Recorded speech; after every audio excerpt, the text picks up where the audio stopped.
सभी को सुप्रभात, नमस्कार। आज जो है टाइम मैनेजमेंट से इतर हम लोग प्री के रिजल्ट पे चर्चा करेंगे।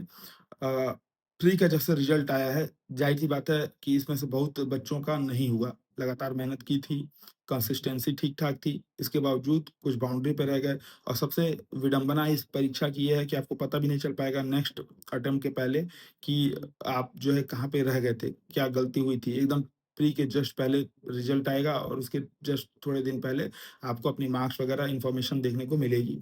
तो ऐसे में इस ये परीक्षा को और ज़्यादा कठिन बना देता है, ठीक है? लेकिन मैं फिर भी आप लोग से कुछ चीज़ें बोलना चाहूँगा कि एक बार हम लोग जब थोड़ा-सा निराशा से गहन निराशा में डूबने के बाद जब हम लोग थोड़ा-सा उससे बाहर निकलेंगे और निकलना ही पड़ेगा, इसका कोई और विकल्प नहीं है, ठीक है? तो जब हम लोग बाहर निकलेंगे तो थोड़ा-सा एक बार अपने से सवाल पूछेंगे कि क्या हम मेंस के लिए तैयार थे?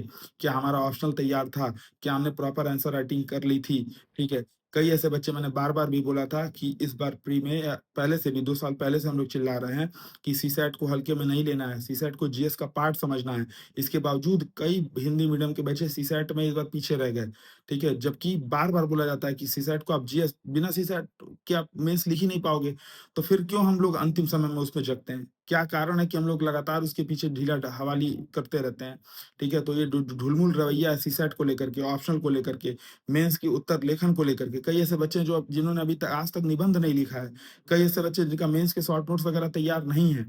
तो अंतिम में जो 3 महीने हैं वो कैसे आप बढ़िया से फाइट कर पाओगे, ठीक है? तो मेरे हिसाब से थोड़ा-सा जब आप इन सब चीज़ों से उभरिए, अपने दोस्तों से बातचीत करिए, घूम फिर आइए, नाते रिश्तेदारों में घूम फिर आइए, बातचीत करिए, ठीक है? और जब इन सब चीज़ों से थोड़ा-सा ओवरकम कर लीजिए, निकल जाइए बाहर, तो फिर जब फिर से तैयारी पर लगिए, तो अपनी गलतियों पर काम करिए। अपनी गलतियों को प्रॉपर नोट डाउन करिए कि इस बार मुझसे ये गलतियाँ हुई, सीसैट हमने नहीं पढ़ा अंतिम समय तक, अंतिम समय में देखा, ऑप्शनल वगैरह तैयार नहीं किया था, मेंस का उत्तर लेखन नहीं किया था, ऐसे पे अभी सोचा भी नहीं था, ठीक है? तो अपनी गलतियों पर काम करिए और गलतियों को दूर करने का प्रयास करिए। इस बार की जो टॉपर्स थीं, शक्ति दुबे मैम, आपने देखा होगा कि 3 बार लगातार प्रीलिम्स होने के बावजूद प्रीलिम्स नहीं होने के बावजूद उन्होंने जब चौथा अटेम्प्ट दिया, तो पीवाईक्यू वगैरह पे सही से काम किया, ठीक है?